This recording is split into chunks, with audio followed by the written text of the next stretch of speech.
എത്ര കാലമായി പൂരം കാണാൻ തുടങ്ങി? തൃശ്ശൂരുള്ള സമയങ്ങളിൽ മുഴുവൻ മിക്കവാറും പൂരം കാണാറുണ്ട്. കാര്യം ഈ സിനിമ പഠിക്കാൻ മദ്രാസിൽ പോയ കാലഘട്ടം ഒഴിച്ച് അതല്ലെങ്കിൽ വല്ല ഷൂട്ടിങ്ങിൻ്റെ സമയം ഒഴിച്ച് ബാക്കി ഇവിടെയുള്ള സമയത്ത് പൂരം കാണാം. ആദ്യമൊക്കെ പരസ്യമായിട്ട് പോവും. ഇപ്പോൾ പിന്നെ ആളുകൾ അടുത്ത സിനിമ ഏതാണ്, നായകൻ ഏതാണ് എന്നൊക്കെ ചോദിക്കാൻ തുടങ്ങിയോട് കൂടിയിട്ട് കുറച്ച് രഹസ്യമായിട്ട് ചില സുഹൃത്തുക്കളുടെ കൂടെ പോയിട്ട് വരും. ഈ പൂരത്തിൽ ഏറ്റവും ഇഷ്ടപ്പെട്ടത് എന്താണ്? കുടമാറ്റവും എലഞ്ചിത്രമേളം തന്നെയാണ് എനിക്ക് കൂടുതൽ വ്യക്തിപരമായിട്ട് ഇഷ്ടപ്പെട്ടത്. ഇത്തരത്തിൽ വലിയൊരു പൂരം ഈ രീതിയിൽ സംവിധാനം ചെയ്ത ഒരാളുടെ ഒരു ഭാവന എത്രമാത്രം വിശാലമായിരിക്കും? അതെനിക്ക് തോന്നുന്നു ഒരാളുടെ മാത്രം ഭാവനയായിരിക്കില്ല. ഈ കാലഘട്ടങ്ങൾക്ക് അനുസരിച്ചിട്ട് എനിക്ക് തോന്നുന്നു ഒരുപാട് ഡയറക്ടേഴ്സിൻ്റെ ഒരു കൂട്ടായ സംരംഭമാണ് തൃശ്ശൂർ പൂരം എന്നുള്ളതാണ്. ഇത്രയും വിപുലമായ ഒരുക്കത്തിൻ്റെ പിറകിലുള്ള എന്തായിരിക്കും അന്ന് ഉണ്ടായ ഒരു കാഴ്ചപ്പാടെന്ന സത്യേട്ടൻ്റെ ഒരു വിലയിരുത്തൽ? പൂരക്കാലം എന്ന് പറഞ്ഞാൽ തൃശ്ശൂർക്കാരുടെ ഒരു ഒരുമയാണ്, മനസ്സുകളുടെ ഒരുമയാണ്.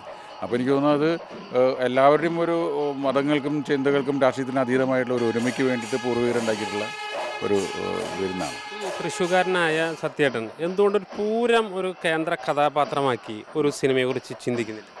അല്ല, എപ്പോഴും അതാണല്ലോ നമ്മുടെ സ്വന്തം നാട്ടിൽ കാഴ്ചകൾ കൂടുതൽ അതിലേക്ക് ശ്രദ്ധ പതിപ്പിക്കാൻ പറ്റുക മറ്റുള്ളവർക്കാണ്. തൊട്ടടുത്ത് കിടക്കുന്നവർക്ക് ഇതൊരു ആത്മബന്ധമാണ്, അല്ലാതെ ഒരു കാഴ്ച വസ്തുവല്ല.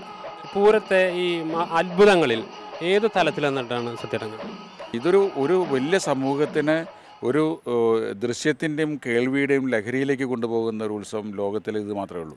സത്യേട്ടൻ്റെ സാന്നിധ്യം ഇത്തവണ തൃശ്ശൂർ പൂരത്തിന് ഉണ്ടാകുമെന്ന് ഉറപ്പാണ്. ക്യാമറാമാൻ വിനു കാഞ്ഞിരപ്പള്ളിക്കൊപ്പം ജെയ്സൺ, മാതൃഭൂമി ന്യൂസ്, തൃശ്ശൂർ.